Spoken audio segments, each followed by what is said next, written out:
Wow! I don't know what to say. I guess I could start by thanking all my fans out there. Well, that's enough of the mushy stuff. I mean, let's get real here, huh? When am I gonna get some real competition? Come on, don't get silent now. Where are all the cheers? Hey, wait a minute. I'm your #1 guy. I'm gonna remember this. Ow! Okay, now I'm mad.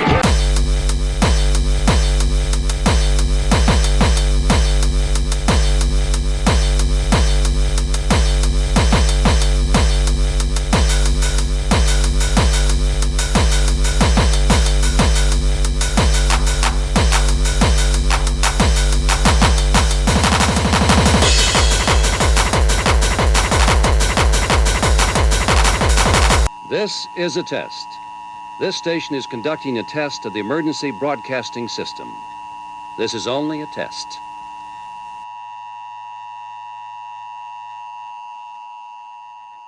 Hello, hello, hello, everybody, and welcome to January 2D Rectangles Online. Hi. What's up? What's up, everybody? Hello. Hi, hello, Hello. hi. Hi. We did it. We made it. Oh, man, January. This is where someone says something insightful. It's a really long month. Nailed it. All right, let's keep the energy up. Thanks for joining us. This is us doing this online yet again. We'll see how long this lasts. Although we're kind of having fun. We have yet to escape this falling pit of I was going to say despair, but I'm trying to keep the energy up. This falling pit of joy. It was despair for about 5 seconds, and then we hit terminal velocity, and now we're good. We're just cruising. But at that point, yeah. I was gonna say it was like a new pit. Does it look like a new pit? It's a pit from last year. I zoomed in on it a little bit. I have a pit I should send you. It's a very good pit from the game Everyone Monolith. send in your finest infinite pits. Yeah, if you at home have a pit that you love, please send it at Dirty Rectangles or at rectangles_Tia. We'd love to see your pits. Video game pits. Not the other kind.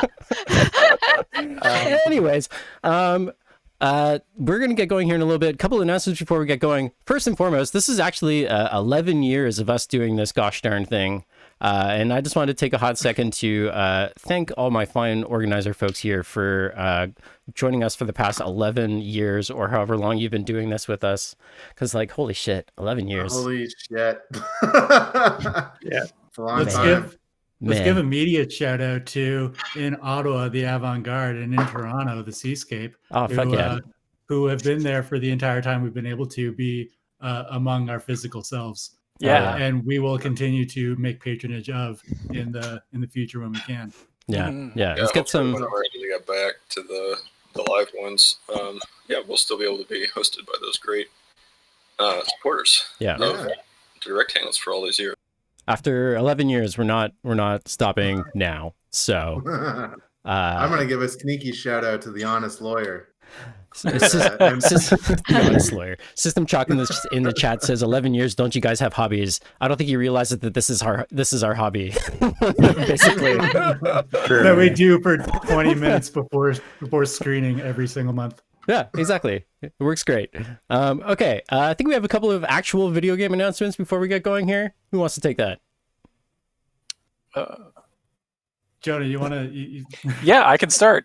So one thing that was just announced today, I believe, earlier today, Glitch, which is sort of a developer ecosystem thing that's slowly building out.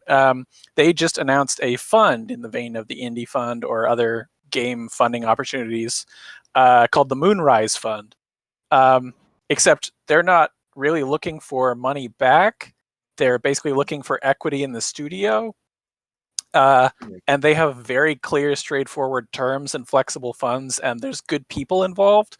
So if you're trying to fund your game, maybe look up the Moonrise Fund because it looks not terrible. And some of those cool funds out there actually have pretty bad terms. I won't name any names, but they're not always that great because they want to make some money on you.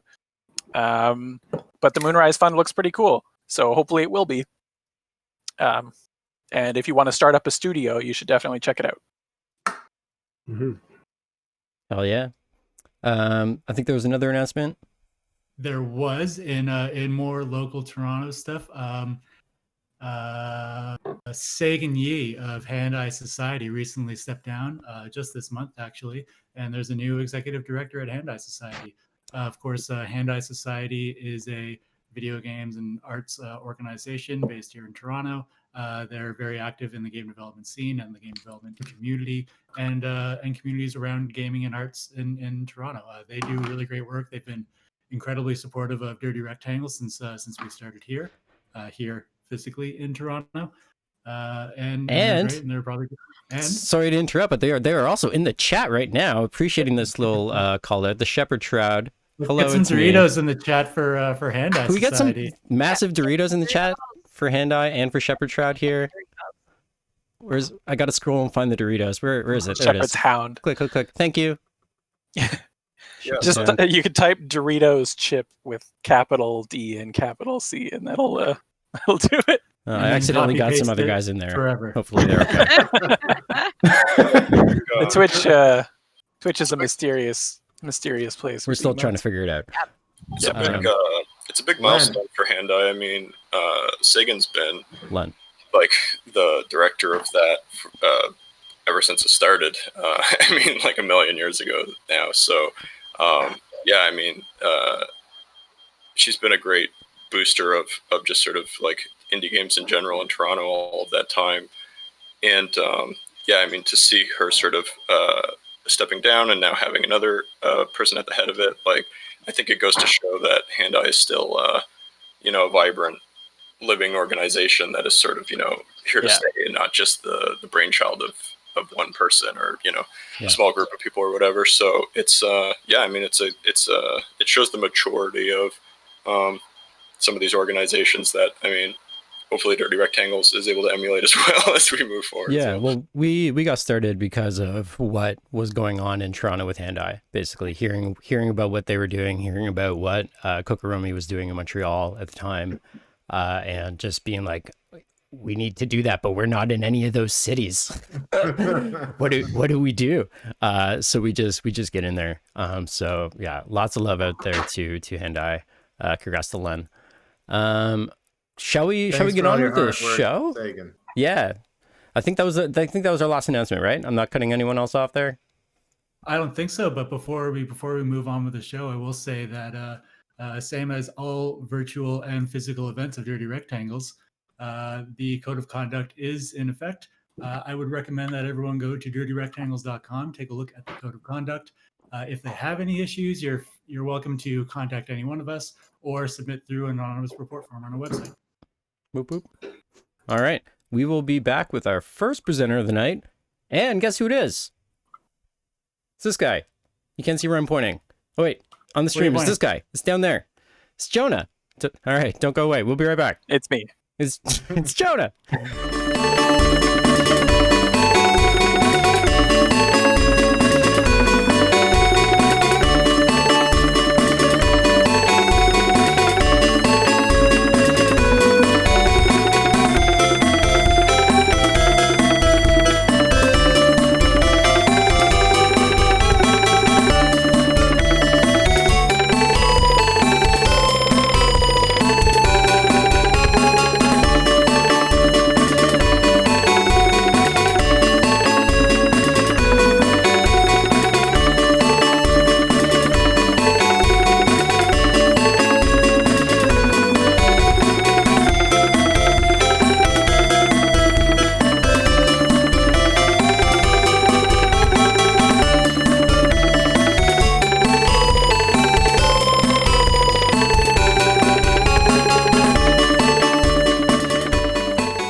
Here with our very first presenter of the night, the one and only Jonah Davidson.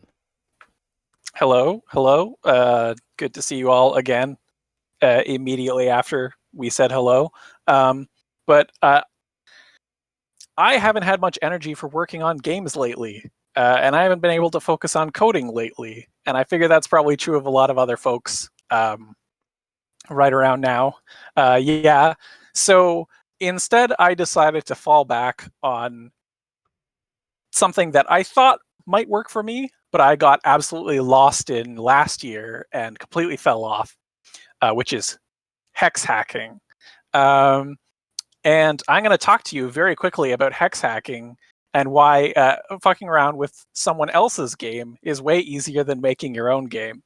Well, easier. It's different in a lot of different ways. Just a second. I'm actually going to turn on the audio because the fact that there's no audio is suddenly weirding me out. You probably won't be able to hear the game audio anyway, because of the way I'm screen sharing. But what was I going to start with? Oh, yes. One more thing to say, which I guess should have been an announcement, is if you could tweet about Dirty Rectangles, the event being live or going live or existing, that would be fantastic, because everyone has kind of fallen off the face of the earth, me included, over the last little while. And we want to get people back in. We want more presenters. We want more stuff going on. So please let people know. Okay, I'm going to get started. So this is an N64 game that I love, and it's very bad. I don't know if anyone in the chat or anyone here has heard of Quest 64. Hell yes. Quest 64 is the second best RPG on the N64, a system that has 3 RPGs on it. What's the first? The first is Paper Mario. Okay, fair. And the third is Aiden Chronicles, which is so buggy to be unplayable. Yes, it's an incredible speed run. So Quest 64, a bit of background. Quest 64 is about 40% of a very good game. It has an incredibly weird and interesting magic system, a huge world, a ton of enemies with detailed models, and just vast empty spaces where games should be that very clearly they did not have time to finish. But it's still this kind of beautiful, weird, sparse thing. And almost, I could probably write a very cheesy essay about how the fact that a giant world that's mostly empty, full of monsters, actually suits the tone of playing in a doomed world. But like, all these enemies have unique attack animations and cool different like sprite animations. And there's a magic system in the game where you combine different elements and you unlock all these cool spells that do different things. This is Avalanche, which is one of the best and most broken spells in the game. The speedrun uses it extensively. And also you could just hit people with your stick. This game, I love this game, and I like soldiered through this game as a child, completely misunderstanding it and knowing nothing about it. But a little while ago, I got it into my head that I wanted to look at like ROM hacking. There was a game that I love, a completely different game on the SNES, that had a very bad translation in which they gave all the main characters completely different names. And so I thought it would be fun to learn how to do basic ROM hacking, like opening up the code, the hex code, and just change their names to be correct. Turns out that's very hard, because a lot of games, the way they encode text and language is not straightforward, because most of it has been changed from Japanese text, which is encoded completely differently. So that I fell off that after a day of digging around online trying to figure out how to hex hack that game. Completely gave up. And then the other day, I watched a speedrunner I enjoy doing a sort of joke run of this game, which is where you play it with fire only, which is the hardest element to play through the game with, because you can't heal. So you basically just run into bosses over and over again and die a lot. This also has the Morrowind thing, where if you run in circles for longer, your agility goes up. So a lot of the speedrun is literally walking up to enemies and dying as they hit you, because it causes your defense to go up. It was kind of a good idea. So I love this janky game, and I loved watching someone play it. And so I thought, is there a randomizer of this? Some of you may or may not be familiar with randomizers. They're a big thing in speedrunning and on streams right now. Just randomizing elements of a game. Probably the best known one is Ocarina of Time Randomizer. I don't know if any of you have seen that. And it's just, a lot of games are so robust that you could rearrange all the elements of it, and with glitches or tricks or whatever, you can still make your way through the game. And part of the fun is finding the trail of logic to get from the beginning to the end. If you don't know about randomizers, there is so much fun stuff out there, whether it's Ocarina of Time Randomizer or the Pokemon randomizers, where you might just get a legendary Pokemon as your starter that only knows Explosion, so you can't progress at all and you have to stop. So I thought, okay, well, this is a game maybe I can do hex hacking on, because this game is very, very simple and very, very old. And so I decided to dig into it. And I discovered that no one had made a randomizer and no one had done much hex hacking of this game, just because no one had finished mapping out the code of the game yet. So I started digging. I started doing some testing. I started talking to people, and it turns out you can do a lot with a hex editor, and not just in 64 ROMs or SNES ROMs or whatever, but in almost anything. This is WindHex. I think it's a program as old as I am. That is a old Japanese hex editor, and I'm just going to open up a copy of Quest 64. This is not going to mean anything to anyone, but this is the hex code. This is the header of an N64 ROM. Here's the name. It's encoded into the ROM. And using a bunch of, I'm not going to get into the details of too much about hex hacking, but like if I search for, the simplest way you could do ROM hacks, if the game is structured in a way to allow it, is you could change the text of something. So I'm just going to say fire. Actually, I'm going to say rock. And I'm going to find, with a relative search, which means I'm searching the distance from one character to the next rather than whether the character is like those letters specifically. And here, I found the enemy names. There's an enemy at the end of the game. There's Rocky, Red Wyvern, Flamed Mane, Magma Fish, Red Rose Knight, and White Rose Knight. So I could, let me go back down. If I edited the hex here, these characters, I could change the name of any of these enemies in the game because they're just encoded in straight text like this. All of this stuff that you're seeing up here is probably their model data, characteristics, their textures. It's all built into the ROM because it all has to be packaged on a cartridge. Sorry, I'm trying to find, okay, yeah, we'll stick to this. So there's a guy called Blue Man, and I remember him from the end of the game. He's like blue and spiky. So the easiest form for translation or for whatever is that you could do a ROM hack where you just open it up in a hex editor and you change all the names of enemies to silly stuff. Some of the oldest ROM hacks that I've ever seen, I think when I was a kid, I found a Super Mario RPG one that just added a bunch of swearing for no reason. There wasn't a whole lot of entertainment going on in those days. This was the early internet, so you had to take what you could get. But yeah, it was fun, but it was also just like made me feel slightly uncomfortable as a very gentle child.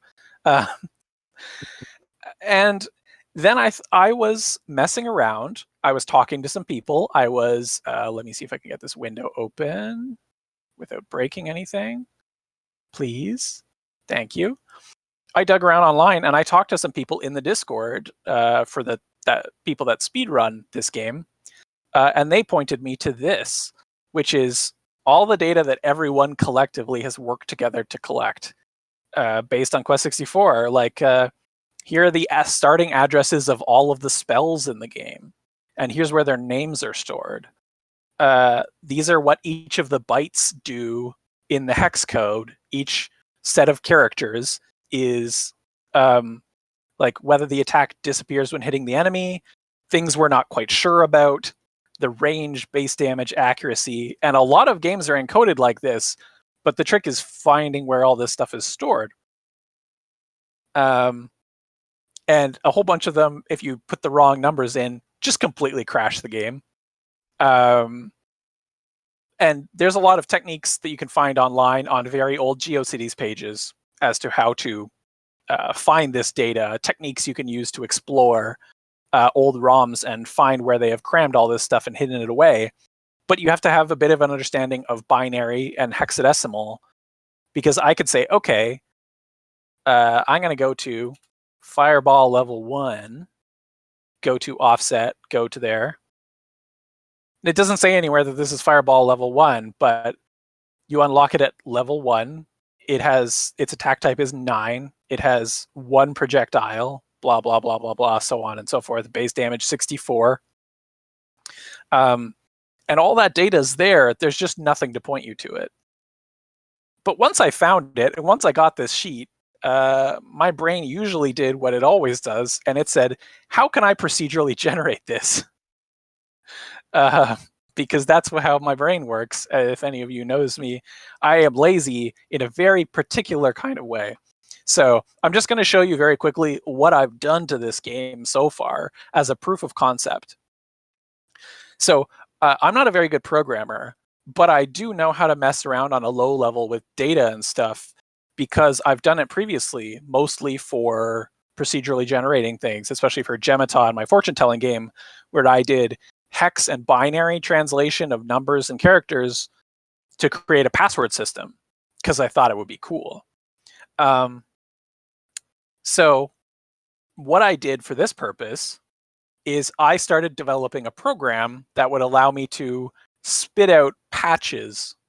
There's an old patching format that was developed by some developers back in 1998. I have the docs next to me.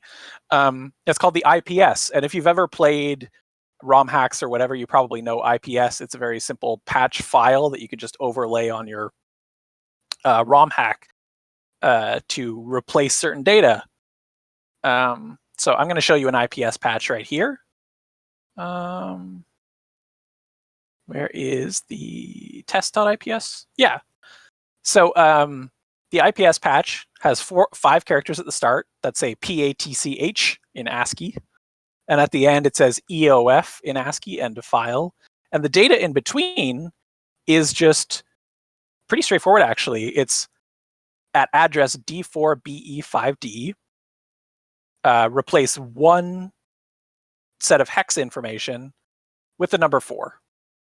At address D4BE68, replace 2 sets of hex information with the numbers 032A.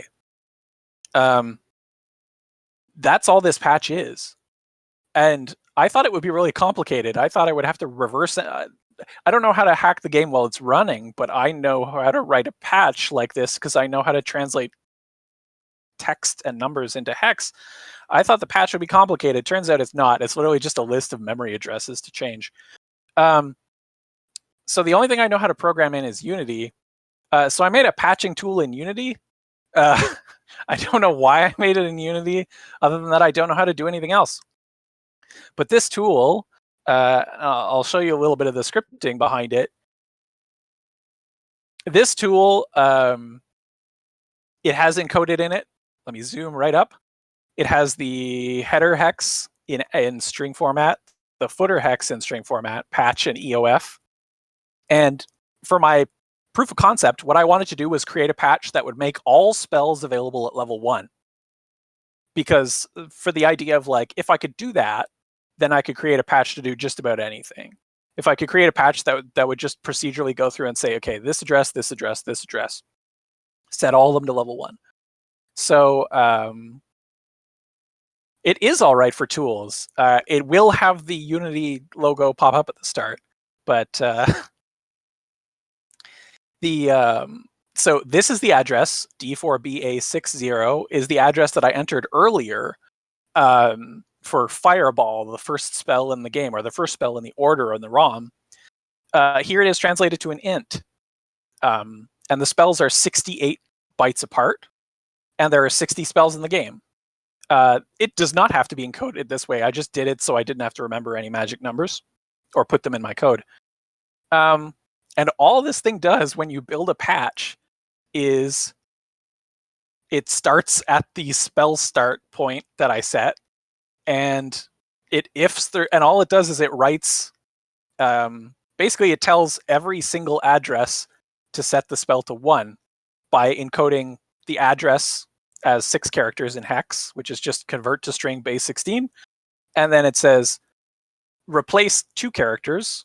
Replace 2 bytes in hex and replace them with 0001, which is level 1. And then it spits out some stuff. I also made it open an Explorer window because I couldn't figure out where the hell it was putting the patches. Turns out it was burying them in app data somewhere. Here's a few ways that this didn't work. They're commented out now.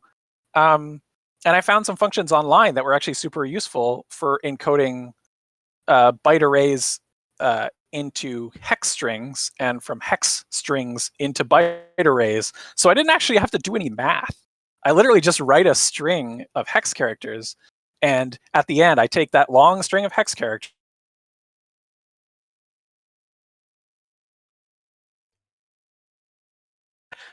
I hit generate IPS. It opens this patch.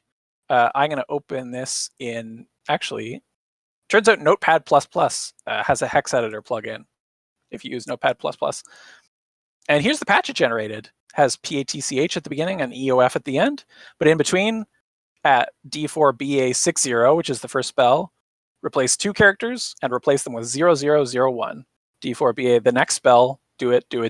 So it replaces the bit that determines what level the spell unlocks at in every single spell to 1.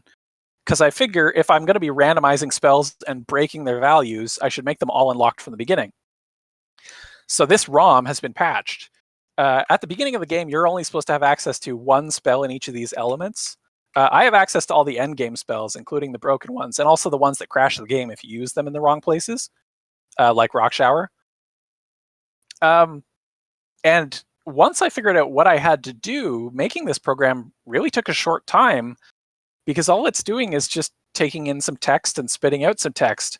The hard part was finding out where in the ROM to find all these things and do all this stuff. So it's been an important thing for me to actually build this, because it has reminded me mainly that, like, stop doing that. My 360 controller is kind of sticky. Programming is just experimenting and shoving bits around, even on a more complicated layer. And the dumb solution is usually the best one, because it's the one that you'll write instead of trying to make something really fancy. The object lesson of that is that when I started, I wanted to create a tool that would allow me to swap the properties of 2 spells. And I still want to do that, but I added this checkbox saying, hey, I should say that all spells will be unlocked at level 1. I started coding this part. This part was really hard. So I coded this part first instead, and it took 5 minutes. And that's my proof of concept. I don't need all of this. I do want to do that eventually, but I don't need to. I'm going to mess around with the spells later, but just writing a patch and just writing something that will generate a patch is an achievement in itself. And it's also a clear stepping stone and a bit of progress. So down the line, I'm hopefully going to create a silly randomizer for this game that doesn't break everything. But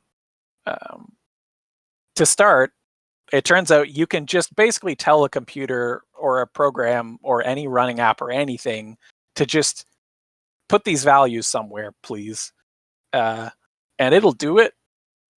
And if you don't know what you should be programming, maybe just look at what you can hack around with. Because it's been a good experience for me. Does anybody have any questions? That's cool. I've been thinking about this. So this tool, I guess, is it like specific to this game? Could you like easily pull this out to make it work for whatever other theoretically N64 game or whatever? The tool won't work for other games because the memory addresses are different for every game, like where they store stuff within the ROM. Right. I'm going to pull that table back up. I know it's not, I can't zoom in on it, sorry, because it's a website, but like, not only are the locations of things different, you also have to contend with the fact that in older games, especially in ROMs, everything is encoded in the exact same way. And technically, I think that's also true of new programs, but they abstract it. But when the program is running, it's all just encoded as hex or bits. These are the addresses of the textures. So this is all very, very specific to Quest. All of the tools out there are very specific to the games that they're made for. But these principles are pretty easy to apply as long as the code isn't obfuscated. Interesting. And we've also now that I've gotten involved, I've been also trying to figure out other things, because there's a lot of data in there that we haven't found yet because it's pointers. Like, we have the end of the data, but we don't have the pointers that point to it. We have a list of objects that are in chests in the game, but we don't have the map data that tells where those chests should go, or which one points to which chest, because that would be what we want to randomize. So we have to backport those pointers, which usually involves basically running the game and observing it as it runs, like the Matrix, but way tinier. It's kind of like Cheat Engine, right? Like I think that's how that Yeah, works. Cheat Engine and GameShark Yeah. are the exact same principle. And Cheat Engine is just exactly this. Like it is just you're telling it to set a hex address value while it's running to something else. And the thing is, while it's running, all these addresses are different because half of the game gets loaded into RAM while it's running. Right. And some of them also change on the fly. So figuring this stuff out is hard, but it's also been a fun little puzzle. And it's also been a good practice for my using my knowledge of programming, because we didn't know what byte 4 and 5 of the spells did, or 3, 4, and 5, until I looked at it and I realized that they refer to a number of steps through the spell book, like that spell directional menu, and then which directions you have to take. So homing arrow level 1 is 2 steps, and the steps are 0, 0, which is up, and then 0, 3, which is to the right. Oh, weird. Okay. Because they're encoded in clockwise, because in the game the symbols are fire, earth, water, and wind. So they had to determine where they appear in the spellbook somehow. So it tells you how many steps they are. And the only reason I figured that out is because I looked at it and I went, hey, wait a minute. This looks like the number of steps, and this looks like directions. But if you didn't have the presence of mind to think 0 was a direction, if you didn't know of 0 index to raise or whatever, you wouldn't necessarily think of that. So this has just been a fun exploration for me, and a kind of teeny little programming challenge.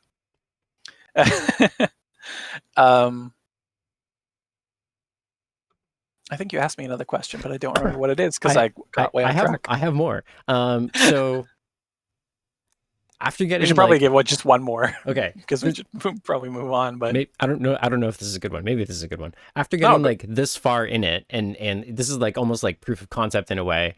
What then would be not to say let's pivot and try a different game, because I love that you're data mining this, but where does your mind go to be this is maybe the next game that I want to experiment on this with?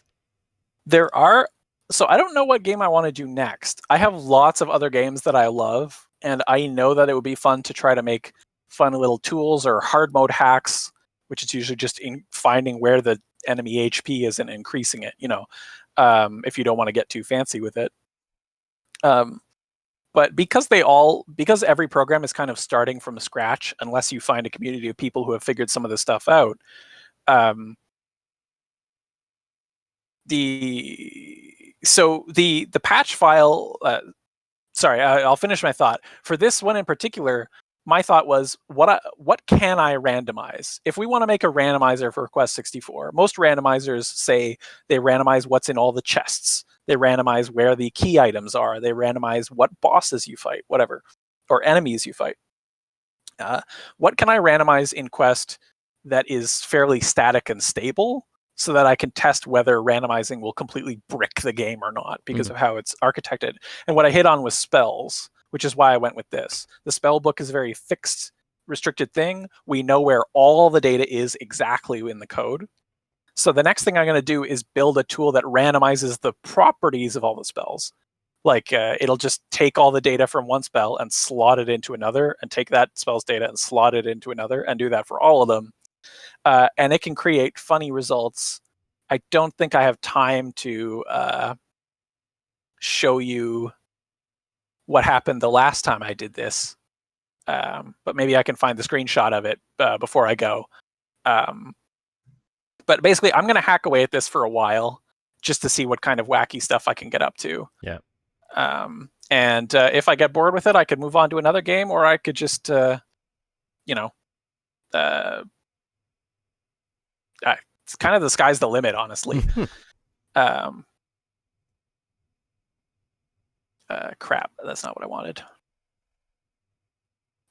Just give me half a second, sorry. I'm just going to go full screen. Thank you. So this was the very first patch I made. All I did, it looks like garbage, sorry. All I did was I reversed the properties of the first water spell and the first fire spell. And this is what happens. So here I cast Water Pillar. The Water Pillar appears in the air like a fireball does, and it falls on them. It's not supposed to.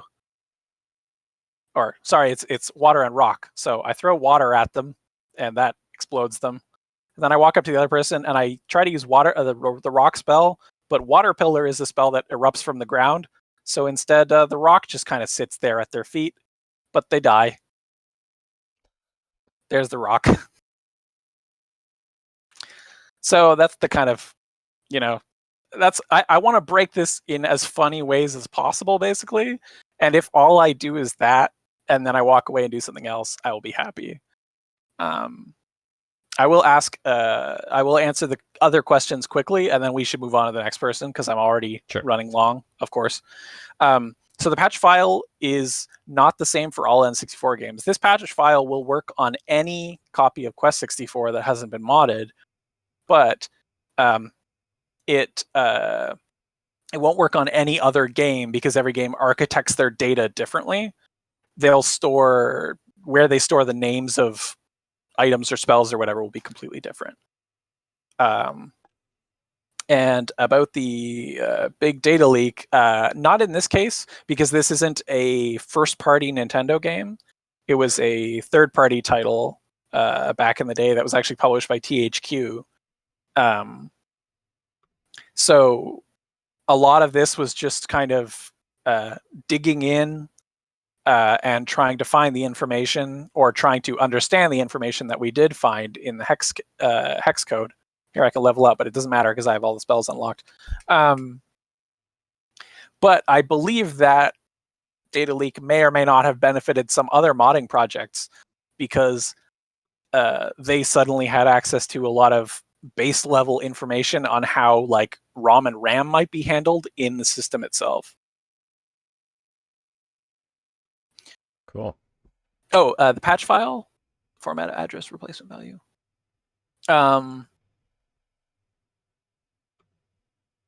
So the patch file is a format that was cooked up years ago by modders called IPS, which is like a universal patch format, and all it is a very simple structure of like, it's sort of like the Game Genie or whatever, or Game Shark, where you just set a hex value. You say at this address, change whatever the value was supposed to be to this, and the patch is just basically a binary file in hex that just says at this address change this number to that, at this address change this number to that.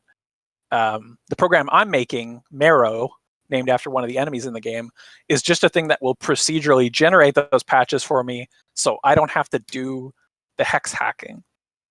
And yeah, it's the same for other consoles. The same basic principles apply. You can find a ton of good information about hex hacking, ROM hacks, and stuff out there. Looking at randomizers is a good way to learn a lot of that. But the more complex a console gets, the harder it is to find the information, because the better it'll be architected or obfuscated, or it'll just be more of it. ROM hacking like a PS2 game is way, way, way harder than ROM hacking a N64 game or a SNES game. Yeah. But it's not impossible, because one of the most popular randomizers right now is Kingdom Hearts 2. And it's actually fun as hell and very cool. And if you think randomizers sound cool, or you like Kingdom Hearts, you should probably check it out. Cool. It's a weird, weird world in there. I remember the Link to the Past randomizer is the only one I've played with, and it's very good. It just randomizes all the chests where all the items are, basically. But yeah. And fancier ones will they'll construct a logic chain so that the game is possible to be completed. Yeah. I don't want to do that. That sounds hard. I'm just going to fun. break this game in fun ways until I get bored. Sounds good. And it's been a good way to get back into programming. Cool. Jonah, Thanks so much for sharing this with us. Make something cool with it, and then we want to see what else you do with it. Break it some more. Get some more interesting spell breaking stuff. Yeah. Once I have messed up animations and weird fireballs flying through the air that should be rocks and other weird stuff, I will definitely put together a highlight reel at the very least. All right, we will be back. Excuse me, in just a minute with our next presenter of the night. Don't go anywhere.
All right, ladies and gentlemen, we are back with our very next presenter of the night, Jord Farrell. Take it away.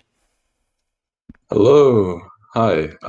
My name is Jord Farrell, and I'm just going to be streaming myself making art because I thought it would be very much in line with what I wanted to talk about or have a discussion about, maybe, which is the idea of creative resolve and what that means to me as an artist of games and artist in general. So I have been making art every single day, and what you're watching right now is me making my 500th piece of art in that many days without a break. And yes, I've been doing this a long time. I've also made a crap ton of games. Right now, I'm working on a game of mine that I believe to be one of the best games I've ever played personally, and I'm really stoked about that. But in all my time, making my games, making my art, I've always had sort of a mental discussion or an inner dialogue of why I'm doing the things I'm doing. Making art every day, there's some days where you need to figure out, like you got to draw from the well of strength to keep going. And where does that come from? And yeah, like there's something about the way I approach art that seems a little bit absurd to me. Like I am doing it because I would rather spend my entire life making art than doing literally anything else. Um and I'm really happy with that. But I also know there's some creators out there who um, have doubts about how passionately to follow the work, whether it's because I don't know, a really common one is art doesn't have the same impact as if one were to go volunteer with the Red Cross somewhere in war torn somewhere, right? Like the the the the impact on the world around you seems to be something that shakes a lot of people's resolve, um, or other things. I don't know. Maybe some of you could chime in on like reasons to doubt your own work. Um, but Also, just a heads up, I'm kind of going to be rambling as I'm doing all of this, as streaming while making art is very difficult, it turns out. So if any of you have any questions about my whole process and um, uh, just any curiosities you might have for someone who's gone along on this journey, I'm all ears. I'm all ears. Um, uh, let's see, what else could I say? Um, there's definitely something to be said about making the decision to commit your life to a certain path. And I feel very lucky in the sense that I am someone who's found um, my path quite easily relative to other people I've spoken to. I've just always known I wanted to make games and, bring joy to people. And me making art every day is a little bit of an offshoot of that. Um, but regardless of what it is, once someone's found what their life's passion is about, there's not a day you can live that isn't, when you can live a day, like your entire life filled with exactly what you want to do. I don't know, I'm so happy. No amount of success that doing any of these things brings me could give me what I already have. And that's, I think that's something worth searching for if you don't have it already. Um, and if you do, it's definitely worth committing your time towards it, in my opinion, anyway, from where I stand. Yeah, I don't know. Is this provoking any thoughts amongst any of you? There's you're getting some thoughts in the chat here. Mr. McDefault in the chat saying this is something they've been struggling with as well recently. I guess just the whole ideas of living your art and all that. And then follows up with, but I also think that people take on a lot of different things. People take a lot of different things away from art. A lot of people find solace in it. A bandage can help a broken bone, but art and therapy is what heals the soul. Something about what you were saying earlier of how it's hard to talk and do art and stream at the same time. I think it's something that takes some practice. I know in Montreal,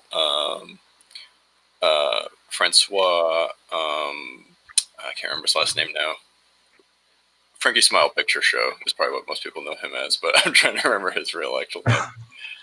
But he was the pixel art artist on the sequel to that Barkley, like the basketball RPG that someone was working on for like a million years that never got finished. Oh. Yeah, Shut Up and Jam, I think it was the tagline of it. I can't remember. But I think I may have heard of that. Yeah, he streams like almost every day, and he's always just like constantly working on art all the time. That I imagine he's very comfortable with it. But like for myself, I find it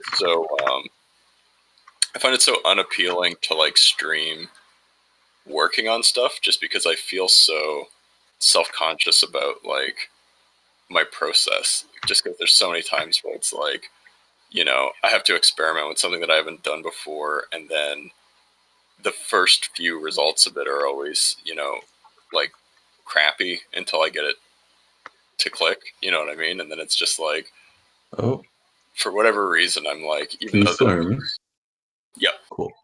Even though that's just my natural process, I feel like very subconscious of anybody viewing me doing that, like finding the wrong doors first before I get to like the right door or whatever. Right. Actually, yeah, that's something I could talk about. Process, because yeah, making art every day, kind of, there's so much that you kind of have to confront, which is one, not knowing pretty much anything. You're constantly faced with new challenges and new things that you've never tried before. And also just not even having ideas, period.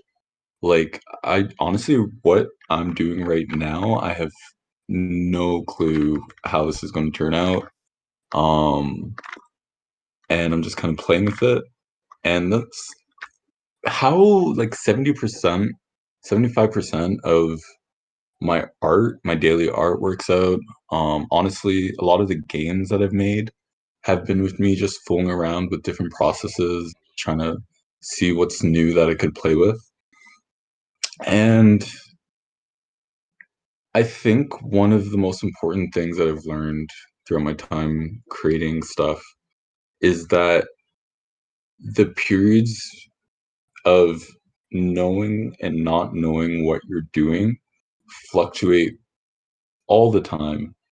and there's never going to be maybe not a long period of time where you always know what you're doing, where you have an exact plan, because you'll have a plan and you'll run into something that you never considered before, and it'll just kind of drop you into the unknown. And again, you have to play around with new processes and see what works, what doesn't work. Um,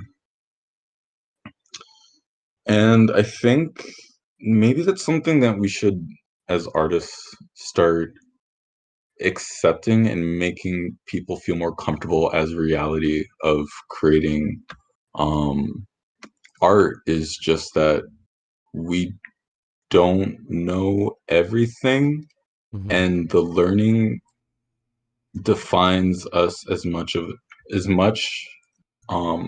who we are as an artist as the end result. Um, and I don't know.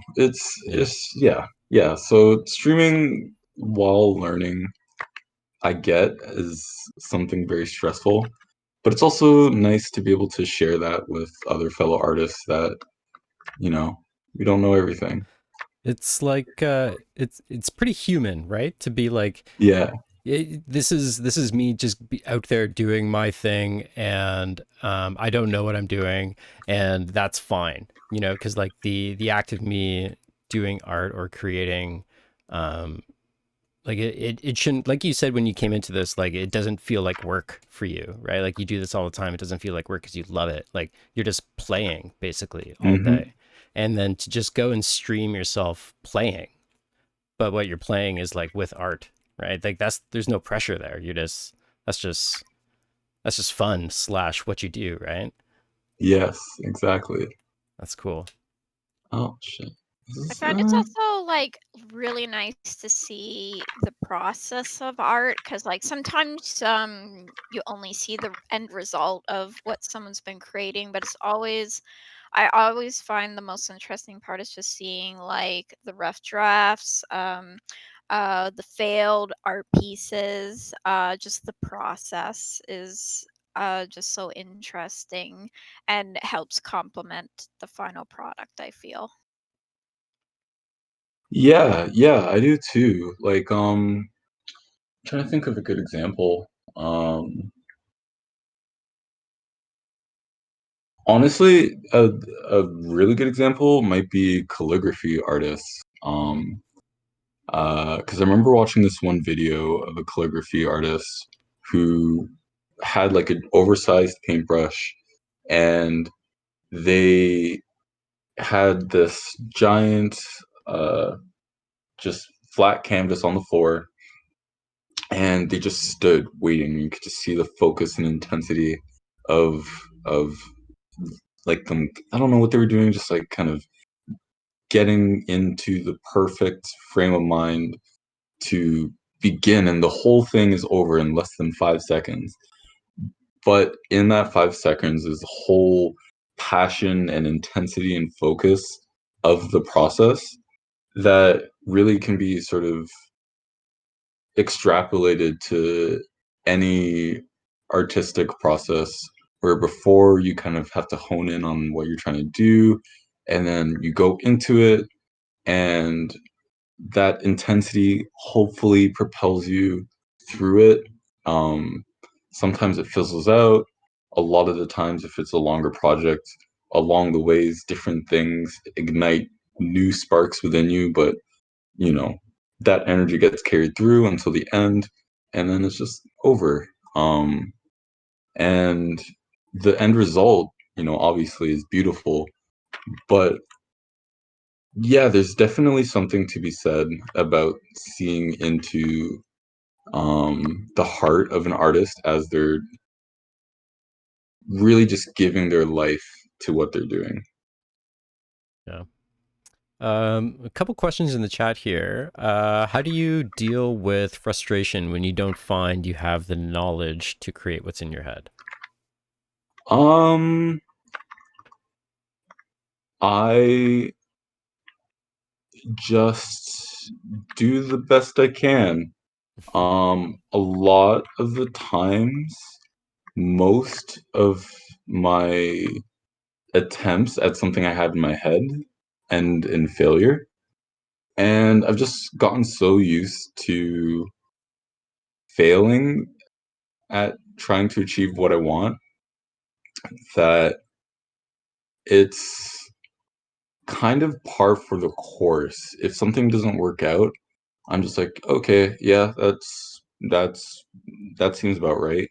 Mhm. And it's the ones that do work out that really surprise me, that really stand out as like the outliers of the whole thing.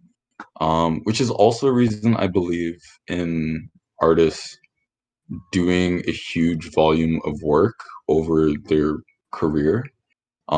Because there's so, for whatever reason, luck is such a huge part of making good work. And obviously, you need the skills and the practice, and you need to be in the position that when that strike of inspiration or luck comes along, Mhm. that you're able to bring it out in full rendition. But getting that inspiration, you just, I don't know, can't really control it. It just kind of comes when it does, and Yeah. most of the time it doesn't, and you just still got to sit down and do the work. That's a good answer. Another question in the chat here. Creating, this is from Travis Peace, creating art every day. Do you ever take time to look back at your old work, see how you've improved, or to critique it? Yeah. So, I do this with art, and I do this with my games too.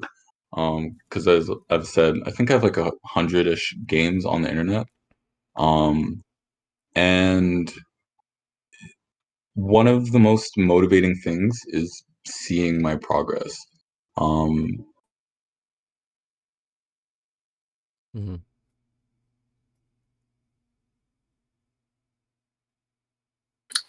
Your audio cut out, Jordan.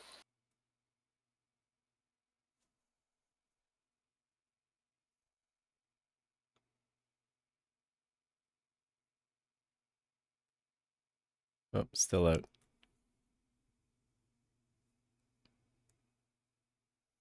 One of the things that I wanted to bring up that Jordan talked about was the idea that it's different creating art versus like creating art as a performance.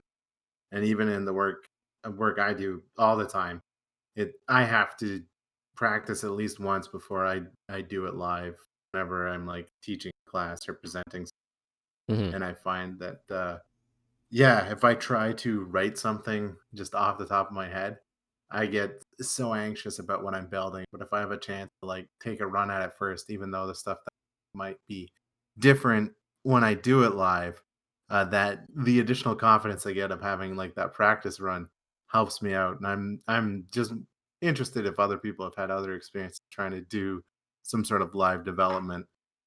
I remember back in the day we used to have a rule that was you're not allowed to show your processor, or you're not allowed to show your compiler on at Dirty Rectangles because it was always an opportunity for just everything to come to a screeching halt. Uh-huh. Yeah, I think that kind of folds into that other question that was asked about like how do you deal with like the frustration of not being able to get it to come out the way that you sort of envisioned it or whatever.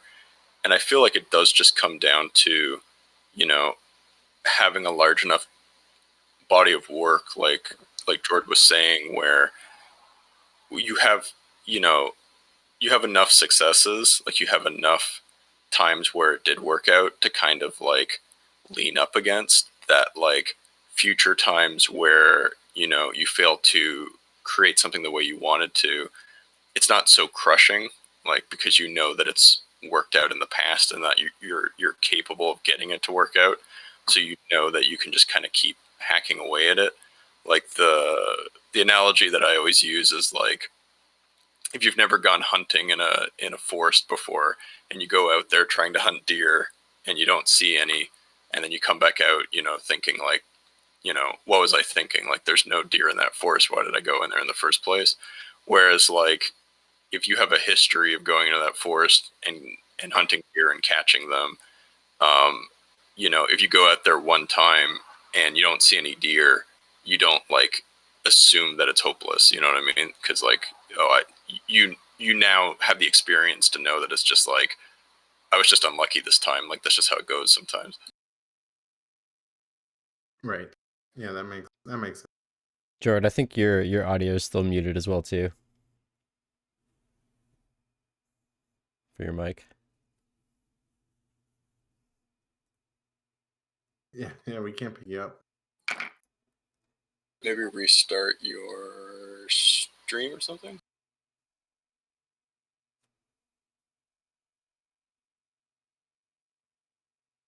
Yeah, it's still not coming through.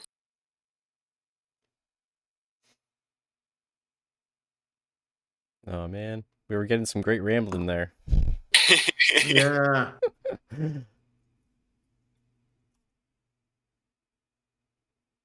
We'll let you poke around here for another couple minutes here. This is cool. I'm also very, very curious where this current art that we're looking at is going. This has been cool, pretty cool to watch.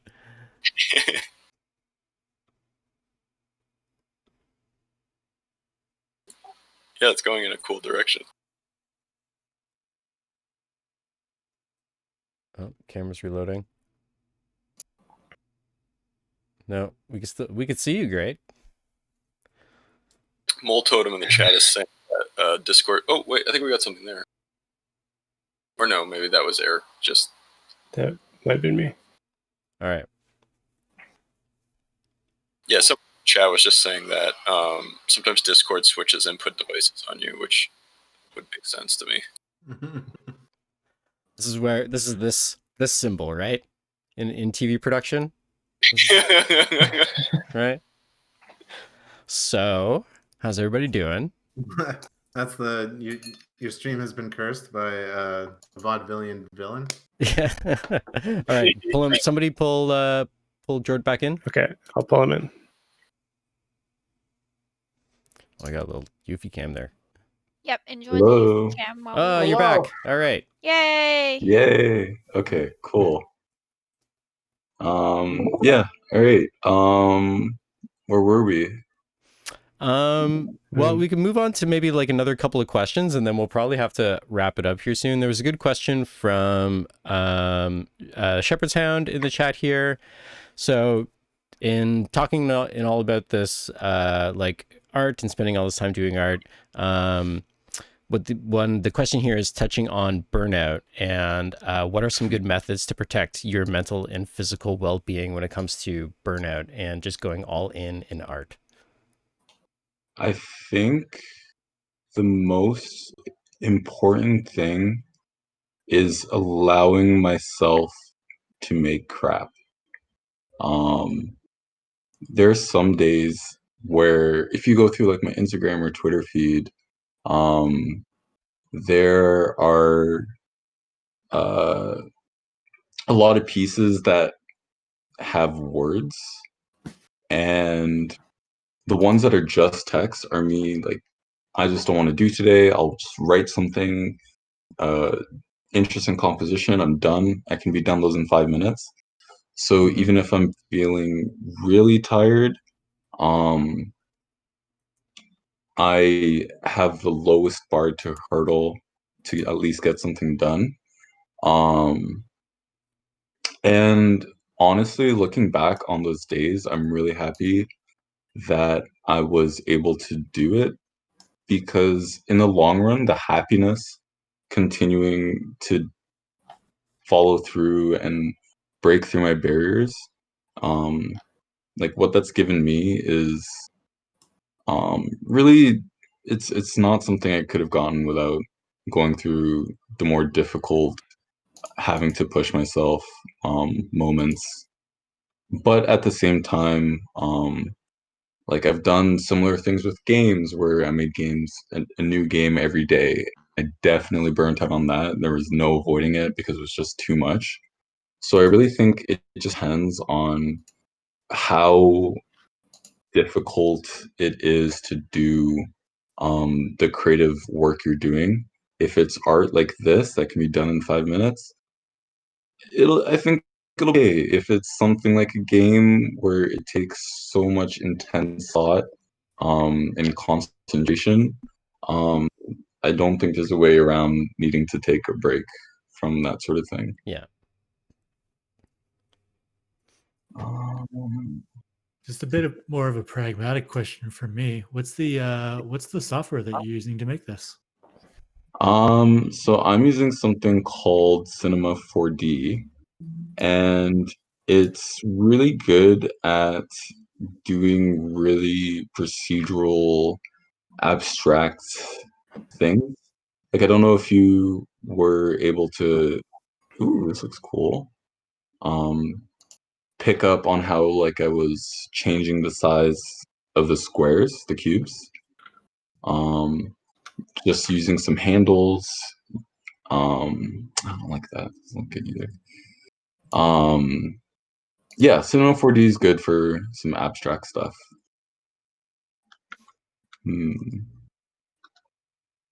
I think I'm almost done with this. Just need to figure out how to get some nice colors, and it should be good to go. Something like, I don't know, what do you think, purple or green? I'm a fan of purple. Oh, that green looks pretty good too. I think I like the green. Yeah, I'll keep the green. That's cool. I think that might be it. I think I'm done this piece of art for now because I can't see what else I want to do with it. This is cool. So what's your like next process from here usually then? Like just you export it and then you throw it up on your Insta?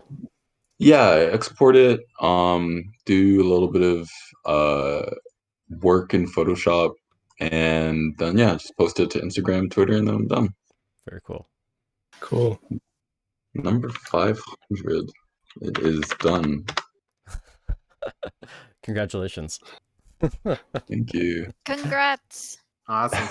That rules. If you want to go Big check out milestone. this image, you could probably find it on Jord's Insta later today. No pressure. And can you see this? Maybe. It doesn't matter. Yeah, okay, cool. I'm done. Cool. This is awesome, Jord. Thank you so much. It's always a pleasure to Thanks have for you coming on. on. Thanks a lot. We basically have an open Read door. open the chat for Jord. Yeah, Drita's in the chat. We have an open door for you whenever you want to come back and just ramble continuously. Please feel free to ramble at us whenever you want. All right, that sounds great. All right, we'll be back soon with our next presenter. Don't go anywhere.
right, ladies and gentlemen, we are back with our next presenter of the night, one and only Liam Sauvé. What's up, folks? Boop, boop, boop. All right, I'm going to start my game. Today, we're going to take a look at the game that Jonah and I made for 7-day FPS. I'm And here starting it too. right now.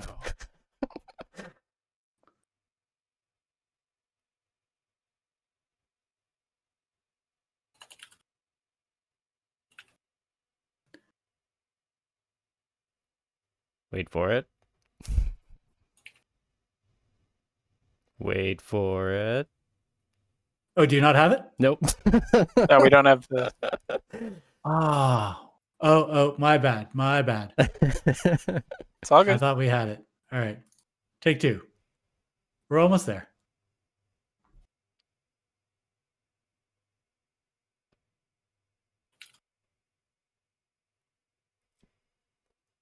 Wait for it. And we should be ready to go. Hey, okay.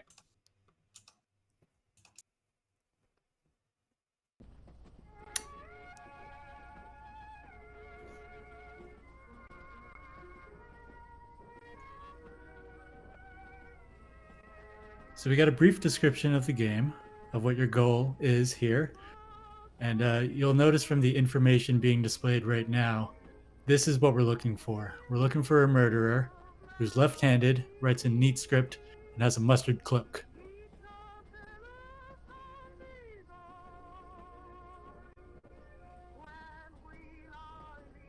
Now, I'd like to point out that this is a build of the game. I have no debug commands. So I don't actually know the results of this. I could look up the data and find out who that person is, but I just don't have it. So we'll try to get through it together.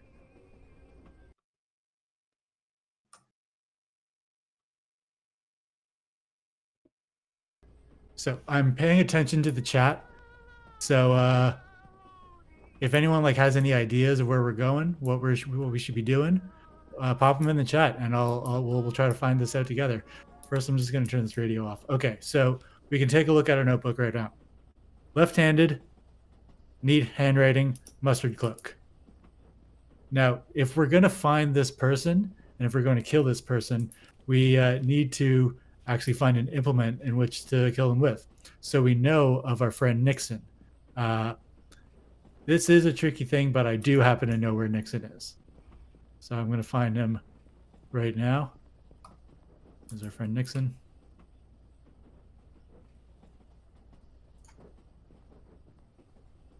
So we have a gun. So if I shoot in the train, or if I shoot anyone, I could just guess to figure out who this person is. No one's going to appreciate me murdering someone or just creating a nuisance. So we're going to go back to our notebook. We're going to start talking to people, starting with this person, Dedan. Again, we're looking for left-handed, neat script, mustard cloak. All right, we're going to ask each person some questions, and we might just go on through it. I hope you all read the description of this person, because I didn't. I forgot. And we're just going to have to feel them out. Dedan's the politician, high-strung chancellor, very Okay. fussy. I remember this part of Shenmue. I was interested in cloak fibers. Where can I find sailors? Do you know anybody who knows about mustard cloak fibers? How about a game of Lucky Strike? Okay. Fussy. He might have a pen. They don't have one, so we're not going to find anything out about their about their handedness. We're going to check out their. Okay, so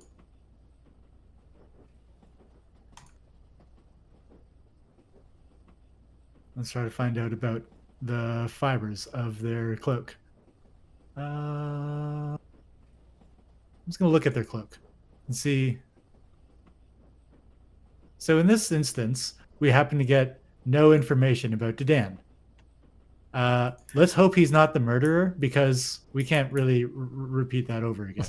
We'll start asking other people around.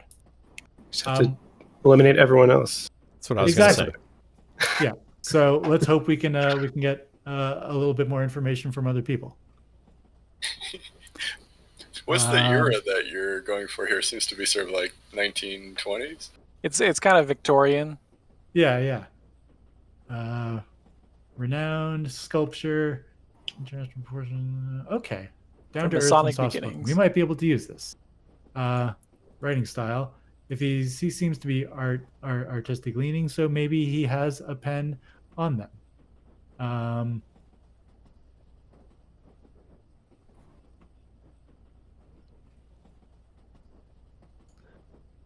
I would do the same thing if you asked me to help. Yeah, I like the thing is like we're on a train with a bunch of fussy people.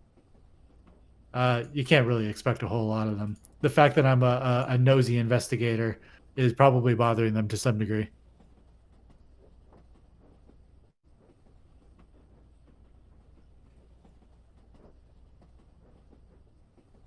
An international artist may not bother to carry art supplies.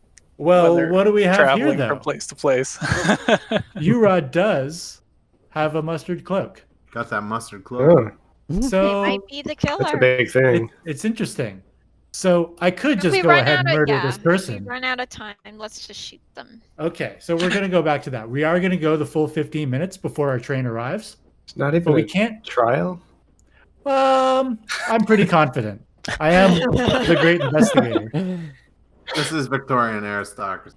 You're a friend of the person they murdered. Let's put it that way. So we'll see how this goes, but I'm suspicious of Yovura. We'll ask his friend though. Castor. I'm not sure about this man, Castor. Kindly and energetic. Okay. An athlete, a friendly and gregarious person. We might be able to use this. Try to give him a high five. See what happens. Yeah. Well, you can ask for a handshake because they are a well-known figure. You could feign a stumble because they're a friendly person. I'm going with that because I'm going with handshake because you mentioned handshake first. And I assume that you knew because you wrote it. But, Yeah. So I will say in my playing of the game, I've actually only beat it once, and it was by pure chance. So we're just gonna do what we can. Let's check their writing style, though. I'm just gonna check, watch over their shoulder and see if he's writing anything. You guys got me thinking about mustard cloaks now. That just sounds really comfortable.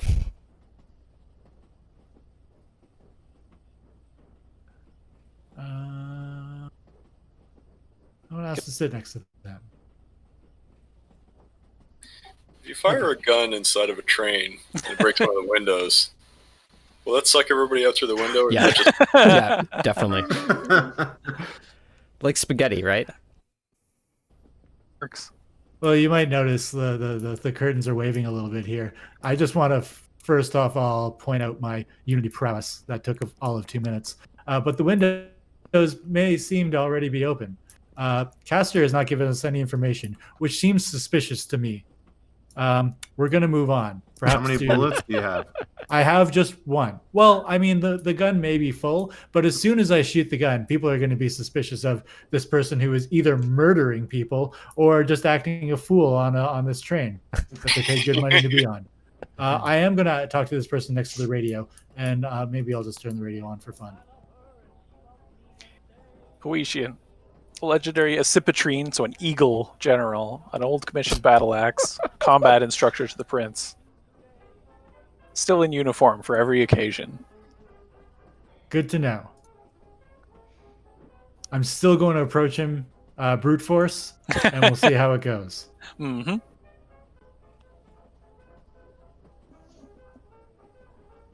Okay.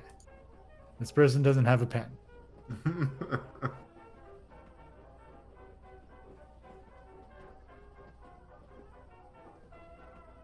I'm just gonna look over Autograph. their shoulder. You want to go for an autograph? Wait, they don't have a pen though, right? Oh, well, they might not. I'm not sure if they'll follow through on that. Do you want to go for autograph? Or do we want to ask the chat? What should we do? Autograph. Pretty good idea. Yeah. All right. Yeah. I'll go for autograph. They're not going to bother with me. But you're the guy sitting by the record. You're you're Yeah. the famous radio guy. It's absurd to me, really. Oh, well, see, I didn't read this before, but he had a cigar, so maybe he had a lighter on him. Mm. Ooh. I'm just gonna take a look at their. All right. Don't mind me Not as finding- I stare you down. Everyone yeah, on this exactly. train, given that a prince was just murdered, has reason to be mildly suspicious of randos. Also, everyone on this train happens to be famous and related to the prince in some way, so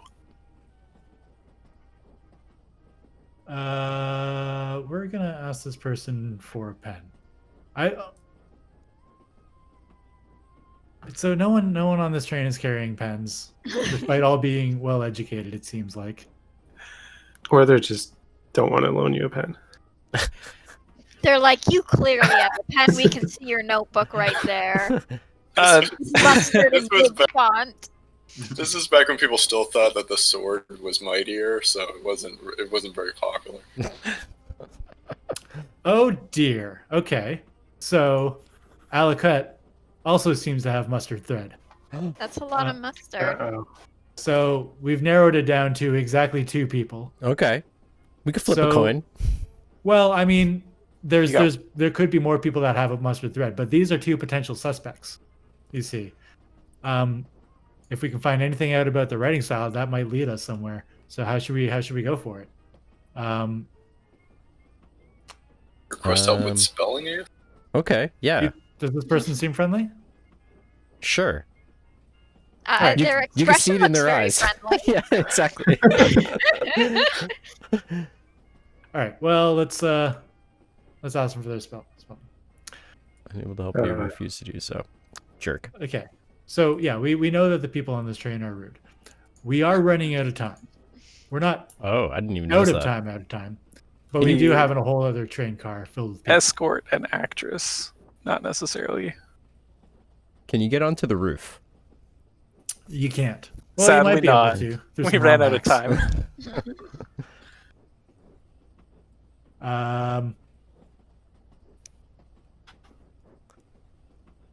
Okay. Bombastic master of ceremonies. I like this person. They're like definitely this wearing person too. cloak. I feel like they're going to be friendly. Maybe ask them for a handshake. Handshake. Yeah. Who is What? this? Who are these people? Extremely famous people. Who are you? I'm the great detective, aren't I? Are I not? Liam You're made this a- game. You're a reporter. You're a reporter with a gun. But So, as I mentioned, there is a way to actually approach this in my own way, which is just brute force and luck. So that Exactly. means clicking buttons at random, and that's okay. If you want to play like that, absolutely. that's cool too. We found out nothing about Aravej, so we're moving on, Great names. continuing to be Got a couple more minutes. suspicious.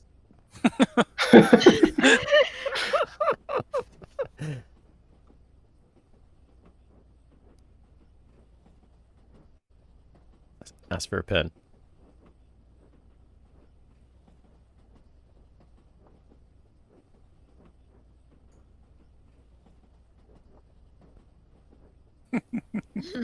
Yeah, I'm a philosophy student. Why do you want my autograph? Okay, so what do we think for this? I'm Hmm. just gonna go right up to them.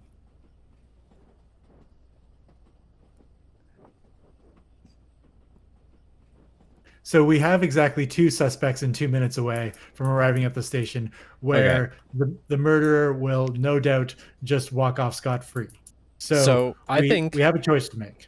I think we can Let's find another person, and then at like the 1 minute mark, we have to decide which of those two people gets capped. Basically. Like a true detective. Uh-huh. Like True Detective, the hero of True Detective. I'm gonna keep asking for pens. And Someone's got keep- these pens. Does no one on this train have a pen? I have 30. Look, pens You're are a pen expensive in thief. the 1800s. That was supposed to be a joke, but it's probably actually true. Fair. So we know that this person writes neat, but so that makes Ooh. them also a suspect. Ooh. How about their cloak Oh. fibers? Let's Oh, try- can we try get to something find on out their about the cloak cloak? fibers. I'm just gonna brush dust off their shoulder and Yeah. see if that gets me. Let's get in anywhere. there. Okay. So nothing. Okay. Their butler. We're under a minute. A butler, eh? That's Sounds- pretty suspicious. What were the other So- people's? Do you remember the other people's professions? Not offhand. Kill the butler. But we got 45 seconds left to go. We can either murder someone or let someone walk away scot-free. What are You you should thinking? probably take a shot at it. You can't Yeah. bring Not necessarily at Mavek, but you can't bring a gun onto a stage and not fire it, right? Okay. Yeah, that's true. You know what you're on about, Uh-huh. Derek. So it was. they call it Mavek. Chekhov's gun because Chekhov shoots the gun. Who was it? I've lost them already. Good 20 find. seconds. You gotta shoot somebody. Your notebook is for it. Yovra was Yovra was one of them, Yeah. right? Scroll down to the letter Y. All right. We gotta do 10 seconds. I'm going. Just do Yovra. going for yeah. it. We gotta do Yovra, I hope you're the one. 5 seconds.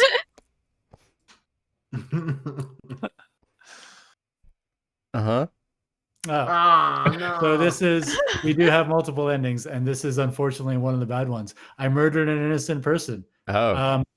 As you can see, we made this game for 7-day FPS. You do first-person shoot at some point in this game. So technically, we got all the criteria down for, and it didn't work out. What can I say? Do you not get arrested if you kill the right person? Well, you have an ironclad case against them. They killed the prince, Yeah, and they're you can dead prove and you're it not. because you found out all the details that placed them at the murder scene. It looks like Liam actually jumped straight out of this chat when he closed his stream. He jumped out of the train. Oh, there he is. He was Yovra this whole time. It was me. Hey, folks. There you I go. called Discord out of Discord, So yeah, that was our 7-day FPS game. which we made in 9 days. Pretty amazing. Yeah. Questions in the chat? We got a couple minutes here. What's that's out now, right? You guys put that up on itch, I think. Yeah, that's up on itch.io. You can go to, I think, itch.io.com/Liam Sauve. Mm-hmm. We'll And- throw a link in the Twitter, maybe. Hell yeah. I will grab a link right now. But the game is the Dead Prince and the Pacifican Express. Such a Yes. good name. And if you out there made your own 7-day FPS, we'd love to see it. Please come on the show and show us your FPS and show us how you did those 7 days. Cool. Any last thoughts before we move on here, Liam? I intended to talk more about the game, but I was happy to just show it. I recommend anyone to go check it out. It's a fun little thing. It'll take 15 minutes to play. You probably won't beat it. It's really hard, but we're not going to change it. That's fine. Yeah, I have plans on how we could update it to make it easier, but we might never get there, and that's fine. Yeah, it's a cool little thing. It was a really great experiment to just be like, here's some time. I'm going to focus on this game, and we like working with Jonah on it was a lot of fun because we both had ideas of what we wanted to get, of what we wanted to accomplish. Came together. We accomplished probably not exactly what either of us thought we would, but collaborated and came up with something pretty unique that we're both pretty proud of. That is a nice little thing. It is complete. You can play it through, and it's not totally broken. So I'd call that a successful game jam. Hell yeah. And there are lots of cues in there hidden away in the writing to tell you what to choose, but also you may have to make some guesses. You may have to do some elimination, and well, there was an old detective game that kind of inspired the original idea for that back when I tried to make it several 7-day FPSs ago. And that game, the speed run of it is 3 seconds because you pick up the gun and you shoot somebody immediately. And you have a 1 in 27 chance of being right in that game, I think. So the speed run is just resetting until you get the right odds to shoot hilarious. the right person. So this game, you can do the exact same thing because Poetian is sitting across from you when you start. So you can just run and get the gun and shoot the first person you see. And you have a 1 in 24 chance of being right. But you might want to talk to them. Challenge accepted. All right, we're going to scoot along here with our next presenter of the night. Liam, Jonah, thank you for sharing that. And don't go anywhere. We will be right back. With Sean and Ian. Yes.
All right, ladies and gentlemen, we are back with our final presentation of the night. Coming at you, we have Sean LeBlanc and Ian Martin from the Sweetheart Squad. Hey, how's it going? Whoop, Hey. whoop. All right. So, as we just heard, we're Sweetheart Squad, or at least part of it. There's more Sweetheart Squad, but you get 2 of 6 today. So we're here to talk about something we did that was highly questionable but pretty fun last year, called the Variety Mega Jam. So before we get started, here's Sweetheart Squad's website. We make a lot of games. I recommend checking it out because there's a bunch of stuff we're not going to show today. And then here's everybody in the squad if you want to check them out individually. So what we did last year was Variety Mega Jam 2020, which was a game jam put on by Draken, where you make 10 games in 10 different genres in 10 days. This was hosted right near the end of the year. We decided to leave it to the very last minute and do the last 10 days of 2020 to try to make 10 games in 10 days.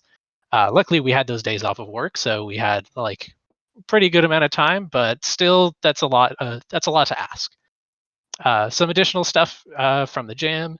You're allowed to use any pre-existing work. It's heavily encouraged that you kind of recycle some of your older stuff because making 10 games is a lot of games.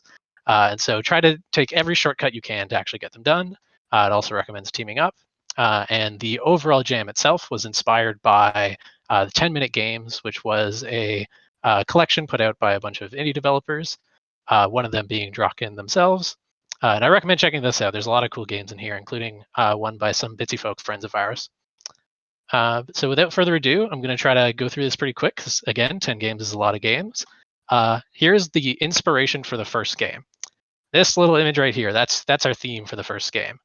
It's like a pixel art drawing of like a ring or an O or something.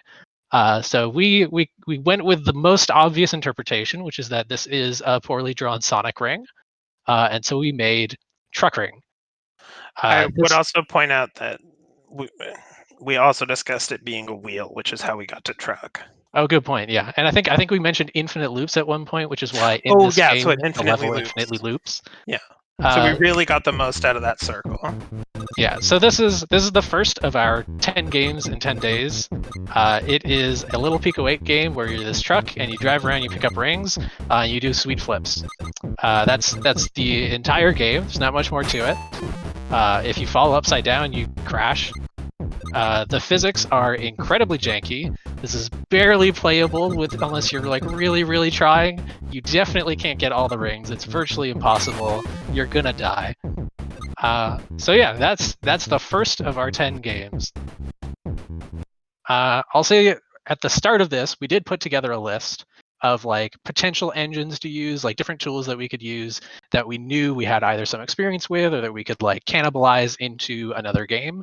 And we immediately threw that kind of out the door and we're like, oh, let's just make a Pico 8 game using stuff that we've never made before. Like we knew Pico 8, but like we hadn't made a racing or of like a platformer in Pico 8, so this is probably not a great idea, but it was a good first start.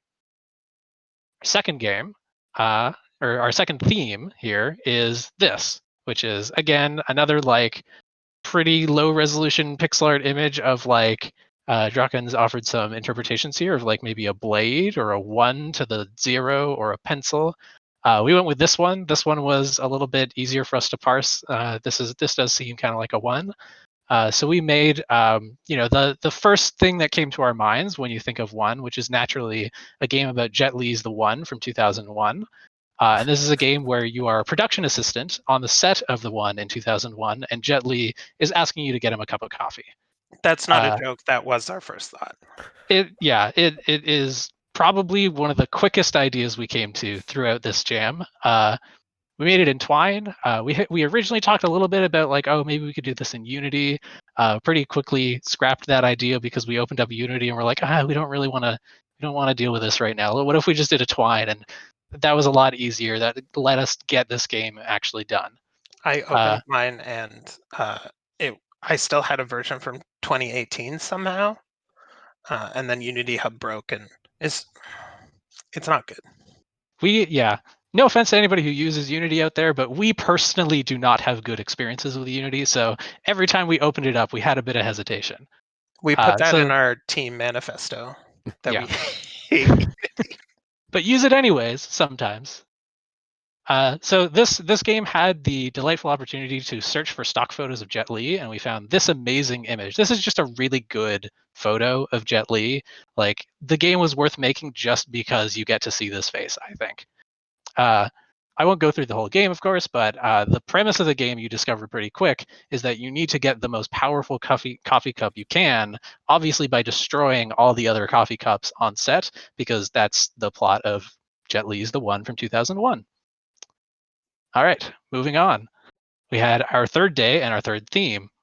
This is, again, a pixel art drawing. It's a bit higher resolution this time. It's like a bell with like a sound wave coming off of it. This one's a little bit easier to interpret, I think, as like a concrete object. Like, I don't know what we would see in this other than a bell. So we got to bell pretty quick.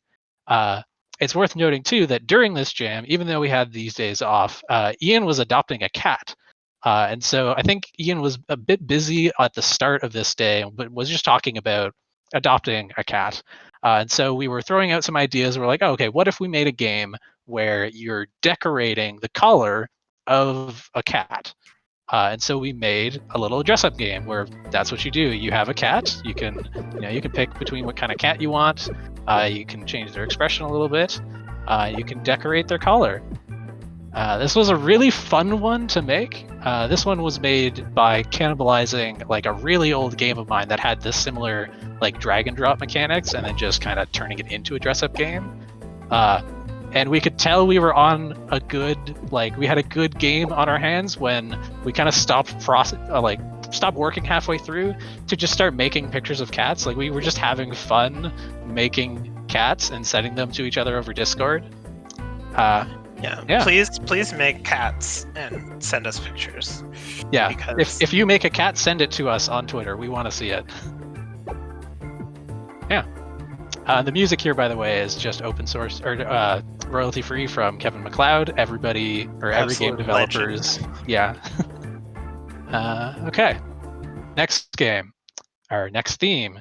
So this is donuts on a grill, I guess. Again, we didn't really have like a lot of ideas on this one. You know, the 0 and the 1, or the ring and the 1, or however you want to interpret those. Lots of openness. This one, we really just looked at it and we're like, that's donuts on a grill. So we made a game where you are a donut on a grill, and you're trying to escape before you get burned. This one was made in PuzzleScript, which I don't have a ton of experience with, but Ian has made various puzzle games. I love making puzzle games. This was, outside of the cat one, this was my favorite one, and I plan on revisiting it at some point and like building out more puzzles because I think the mechanics are really fun, and we didn't get to every part of it because we didn't, we only had a day to work on it, but we have, like, you can slide over relish. Those things that look like matches, I'm sorry, are skewers that you can only travel up and down. You can't go side to side once you're on them. There's flames here. It was just super fun. It was really fun to make. Yeah, this one, and it's a pretty short puzzle game. Like, there aren't a ton of levels, like Ian said, but it, in the spirit of the 10-minute games, like, we felt pretty good at the end of this one that we had something good. Again, similar to the Collar game, similar to the Jet Li game. This game really justified itself as a piece of art that we put out. And then that brings us to the 5th day, which is this much more higher resolution but still pixel art version of a chicken. I don't think anybody can interpret this one as anything other than a chicken. This is pretty clearly a chicken. And so we made a game where it is a like JRPG style combat game, where you are a chicken, and your attacks are that you can peck, you can cluck, and you can try to fly, but you might not be able to because it's, chickens don't actually fly very well. This is by far the worst of the games in these 10 days. It doesn't really come across, I think, on this, when we're just showing this quick preview, so it's hard to tell, like, oh, why would this one be the worst? But really it just comes down to the mechanics of this are not, like, super complex. There's, like, a decent RPG combat system here that we recycled from an earlier game, but we didn't have the time to go into, like, cool enemy design that plays into that combat, or, like, things that made the turn-based combat really justify itself.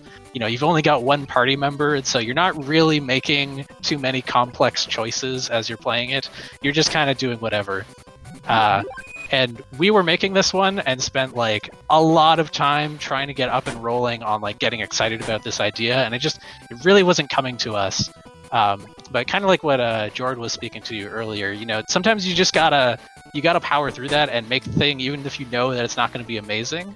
Ian and I were talking about this just earlier today, about how we could have given up on this one, and I think we would have, if we had given up on this on that 5th day, we would have been done. We wouldn't have made the rest of the 5 games. That would have been, okay, we made our 4 games for this jam, and that felt pretty good. But instead, we stuck with it. We worked probably longer than we should have on this bad game. And we continued on to the next days, which we will now look at, and not look at the chicken game anymore. So the next as day, the chat said, any similarity between the enemies in the game and James is purely coincidental.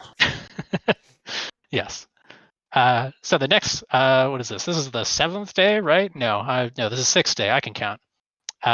You've got this image of, again, back to the simple pixel art. You've got like these stripes. These might be like some fries, or like a fence, or like just a bundle of sticks.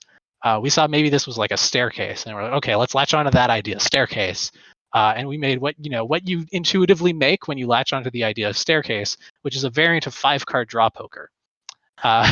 So for this one, because we had such a miserable time working on Beaks of Rage, we were like, we need to do something simple, something straightforward. So we went with a card game with just like a regular 52 card deck of cards, something to kind of like wind down from how upset we were with like how much like back end work that had to go into Beaks of Rage, like so much programming and so much this and that. We were like, okay, no tech, no nothing, just something simple. Yeah, we need a morale boost of effort to output in our ratio. And so this one, we made it using Electric Zine Maker, which is a really nice little tool for putting together zines. And we actually just like pulled up like an online like card game thing that just like gives you a deck, and it's like, okay, you each have this deck, you can just like play with it. It's just like a tabletop simulator type thing. And we just like roughed out these rules. We were just like playing it like, oh, let's iterate as we go. Like, how does this feel? How does that feel? And we ended up with something that felt pretty solid. And then we just wrote out the rules, came up with like some basic layout. And at the end, we even had a spare page, so we just tossed in some extra art. And that was that. I actually play tested this one with some of my family too, and it was actually like pretty fun. We felt pretty good about this one, especially after sort of that slump on the 5th day where we put in all that effort. This one turned out really well for like, we only spent a couple of hours coming up with the rules, and it was a solid game that we were enjoying as we were playing it. Let's go on to the next day. Also happy with the name, which is a pun on the French expression l'esprit d'escalier. This one is le prix d'escalier, the prize or price of stairs. We went with price of stairs because it sounded cool and epic, but isn't actually a very good translation of the French at all. But yeah, just a joke for all the francophones out there. So the next day, the actual 7th day, was this image. This one was harder to parse. This one we had a little trouble coming up with what this was supposed to be. We kind of settled on like it's a computer circuit of some sort, but like there's people down here saying like, oh, maybe it's a water type Pokemon, and like that's probably a better interpretation than a computer circuit, honestly. But so we took this and we made, again, we were feeling that slump of the previous games a little bit. We're like, okay, let's keep it simple. So we made a game using Flat Game. This is one where we had to boot up Unity again, so we had a little bit of wariness there of like, okay, are we going to get demotivated by booting up Unity and not wanting to use it? But it turns out Flat Game Maker is like really user friendly. It's really easy to jump into. Like it handles so much of the like annoying stuff that Unity does for you, and you're pretty much just tossing in assets, like adding some text and like putting them in a scene. It was really nice. And so in this game, you are this little sentient computer chip thing, and you are a spy going through a shopping mall, and you're trying to find some evidence of like counterintelligence in this mall. And really, it's just an excuse for us to scatter some random jokes throughout an environment and get it done quick and out of the way. And it was pretty good. Like there isn't much to it, but again, like feeling the slump from the previous day, keeping a good like output quality to effort put in ratio here. So we felt good about this one. And also, we stole this floor plan off of some random urban redevelopment site, and it looks pretty nice. So let's move on to the 8th day and the 8th theme. This one is a birthday cake because the organizer's birthday was in the middle of this jam. We were catching up late, so unfortunately it wasn't actually on their birthday, but we took the theme anyways. So we were looking at this one, and again, we wanted to stay small. So we referred back to our list of like, different engines and tools that we could use. And this one we decided, okay, what if we made a tabletop game? Because again, doesn't really require any coding. It's just something where you can just design it, and then the designing of it is the game. Like we just gotta write that up and put it out there somewhere. So we made a tabletop game where you are adventurers or an adventuring party trying to prepare a meal and probably not going to do it very well, having to make substitutions. Again, we just made a zine for this one. The basic rules of it are just that you're rolling for every ingredient on a list that you come up with, and then if you roll poorly, you need to either explain how you messed it up or what you did to replace it. This one was, again, really fun to work on because we just came up with the idea pretty quick. The design of it was pretty simple. And then it was just, okay, let's make this booklet look nice. So we made lots of like little cute art for it. There are tables at the back that have different ingredients like fire salt and phoenix yolk, just little things that give it some flavor about like the world that this is set in, and also give people inspiration of like, okay, if you're playing this and you wanted to come up with more ingredients on your own, what's the sort of thing that you want to work with. I also looked into some actual cookbooks for some reference on this and found a really nice one called How to Eat a Wolf. Turns out it wasn't about how to actually eat a wolf. The wolf was the metaphorical wolf at the door, but there were still some good quotes in that book. I recommend checking it out. Yeah. Then we came to the 9th day, where the theme was polish your first game. And this was troubling for us. This was throwing us for a loop because we didn't want to do that. Yeah, we looking back on the truck game was it was rough. I also I didn't do a ton for the Dungeoneering book because the cat I got the new cat. I was trying to manage my incredibly needy existing cat, and I was just out of it. I was like, I don't want to do this at all. I was close to a full blown meltdown, and I was like, I don't want to do this. Yeah, this was probably the worst possible theme that could have come up at this point for us. And so we tried to bend it a little bit to start with. We're like, okay, we know we don't want to polish the first game. That's just off the table. So what can we do instead? Maybe we can just pick one of the other games and polish those. And so for a little while, we were throwing around the idea of okay, well, we really like the cat game. What would a polished version of that look like? And so we're like, okay, well, the game itself is pretty self-contained, but maybe we could make a tool that would let you make your own dress-up games, and that could be our polished version of it.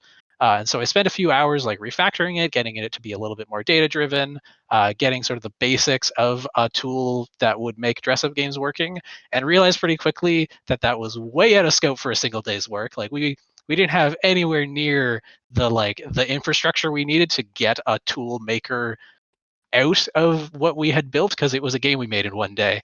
And so that kind of fell apart halfway through the day, and we're now even more demotivated. We're like, okay, so our idea that we liked didn't work, and we know that we don't want to do this idea. How do we salvage this? And so we ended up making I guess you could call it demake of the first game. We made. I wouldn't call it an anything make. It's just a reimagined. It's remastered. We remastered it again.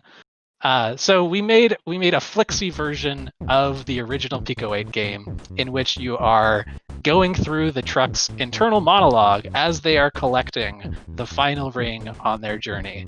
I won't spoil it for you if you want to go and play it on your own, but it turned out okay. I think we had a lot of trouble ramping up to this one. We wasted a lot of time, but when we realized that we could just make something that wasn't polished, it was just another take on this game, it was a lot easier to get into that and have fun with it and put some actual jokes in there that we enjoyed.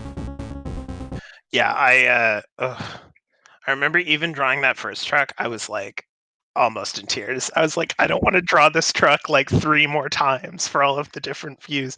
But once I had once it started to come together, I had drawn one truck and I was like, okay, I'll draw another truck. But yeah, I think our favorite part of this last one was I had done a small song for the original truck ring, in the Pico 8 Engines music maker thing. And it was actually kind of good. And you would always die so early in Truck Ring that you would never hear the whole thing. So in this game, you do get to sit there and hear the whole thing, which is nice because I think that was a fun part of the first one that we got to bring back for this. So one of the I'm sort of glad we did it. Yeah, one of the other fun things that you can't see on this page, but you will if you see it on Itch, is that the cover art for this one is literally just a GIF from a video of the truck that this was based on. Because it's remastered. This is a polished version of the original game. Sean actually we both found that GIF independently, but Sean didn't even know that I had used that picture to base the truck on. And I was like, oh, that's literally the truck I based it on. I excluded the teeth and the horns because they just did not read at that small size. But yeah, it's a cool truck. And then that brings us to the 10th day and the 10th theme, which is this image of, well, here we are with this poor man collapsed on the ground, representing all of us reaching the 10th day of this jam. And as they said, be lazy, make something simple, boring, unexcited. So we saw this theme and pretty quickly settled on the idea of making a Bitsy game because we hadn't used Bitsy yet. Both of us are really comfortable with Bitsy. You know, if you've ever seen me in the Ottawa Dirty Rectangles, you know that I do a lot of like hacking stuff in Bitsy. Like it's one of my main outputs. So we were settled on Bitsy immediately. It's like, okay, what do we make the Bitsy game about? Yeah. Well, we could make it about the other games. We can just do a retrospective of the other 9 games that we did.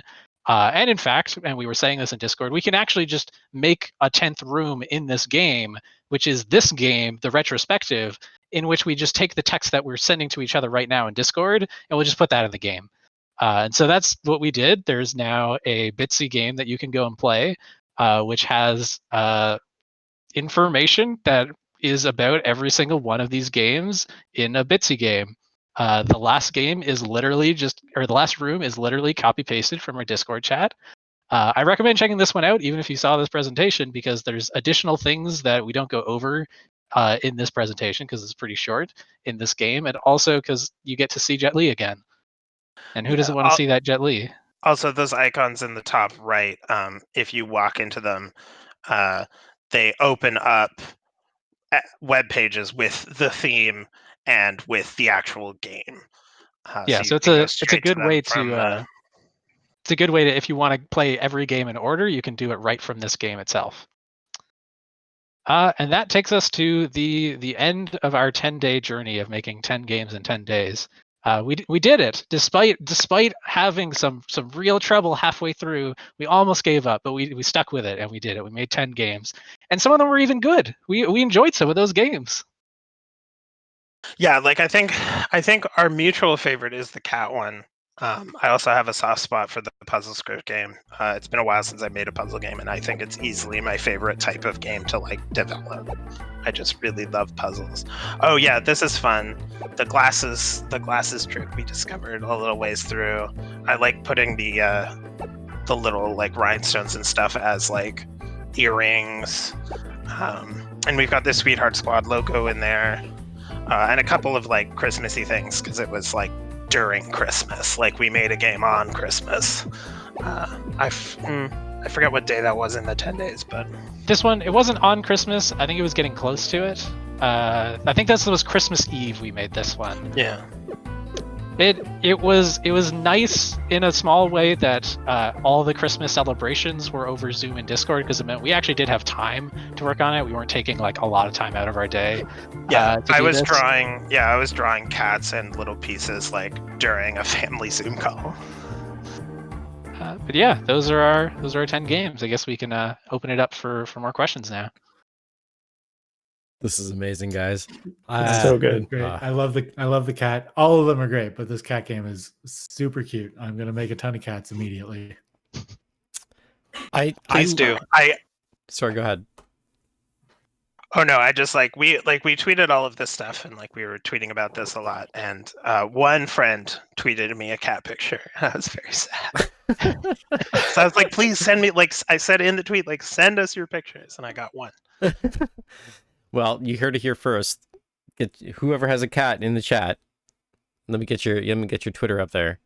I love that Pico. They're not the Pico, but the the last one you made, the 10-day one. Oh, the Bitsy one. The Bitsy one. Sorry, yeah. that pulls it all together with the links and everything. That's such like an incredible like showpiece of the 10 days as well too.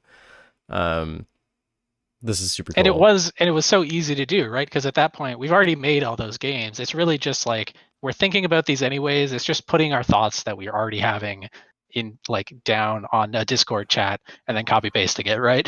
Yeah, and like the pictures are done with Image to Bitsy, which is a tool where you just put in a screenshot of the game and it comes out.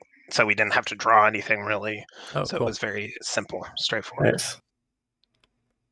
That's so cool. Did you write that, Sean? Did you write that? No, hack? not that one. No, that one was made by Synthruiner or Max. They make some other tools in the Bitsy community. They're cool. I recommend checking out their stuff too. That's cool. So are you guys like completely dead after spending 10 straight days doing this?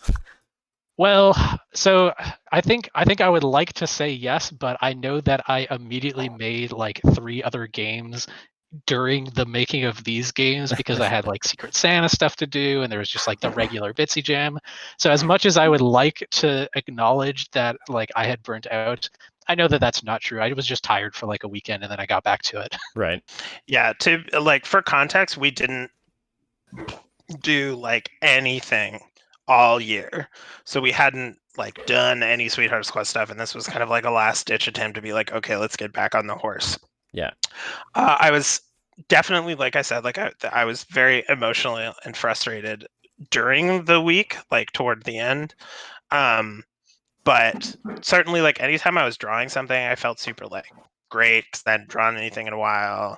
When we like turned out something like the cat game or like one of the ones that we really liked, we felt really good. And like Sean, yeah, like I went back to a couple old projects and like booted them up again and started. Like it did actually kind of like make me want to make more stuff.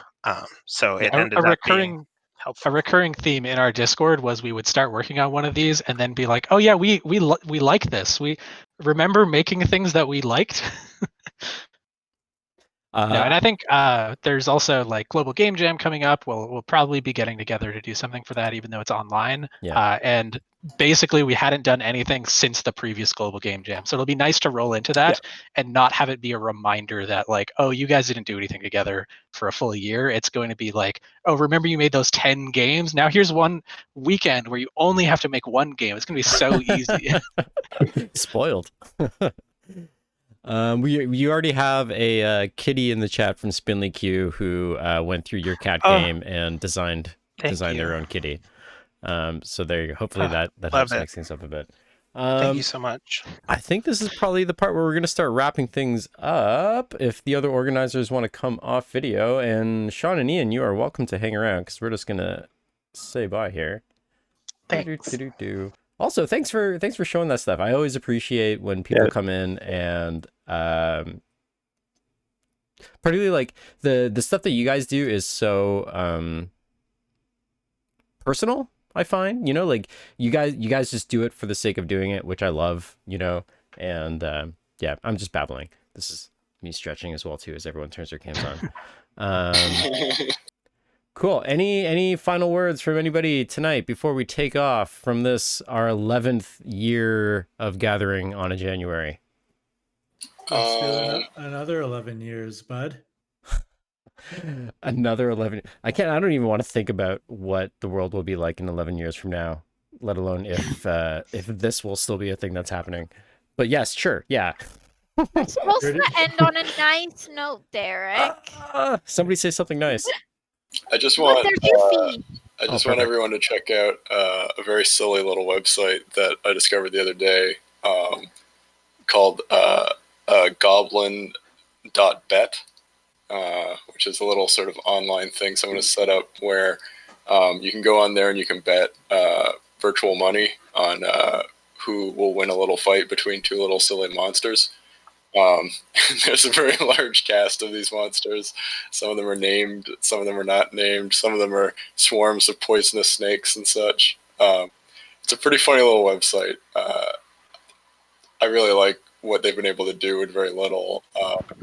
The UI is very charmingly bad right now. They're working on making it a little bit better. But yeah, I don't know. It's been very funny to watch their process. Well, you got something to do for the rest of the night. Folks, we're going to sign out. It's been real. Go make your kitties. Post them up on Twitter. Yes, I will be making a Eufy right after this. Perfect. We will be back next month with some more Dirty Rectangles Online. If you want to get onto the show, you can reach out to us on Twitter at Dirty Rectangles or at rectangles_TO. Either of those work, or just reach out to one of the organizers. We'll get you on the show. We will be back next month as well. This is backed up, so you can check it out on archives on Twitch, on our channel, as well as on YouTube. You search for Dirty Rectangles Online. You'll find all of our videos there and all that good stuff. Did I say everything we were supposed to say? I think so. I think so. Nailed it. That sounds right. All right, folks. And go ahead. Thank you, everybody. As I was just going to say, as I mentioned near the start, let people know that these meetups are still happening, please, if you can. We would love to have more people, and at this point, our mandate of Ottawa and Toronto, we'd be happy to spread it out a little bit. If you know people making weird stuff, bring them in. Yeah, why not? We had someone from Hawaii before. That was pretty cool. Yeah. Yeah. All right, folks, we are out of here. Thank you so much, everybody. We will be back next month. Until then, see you later. Bye. Bye everyone.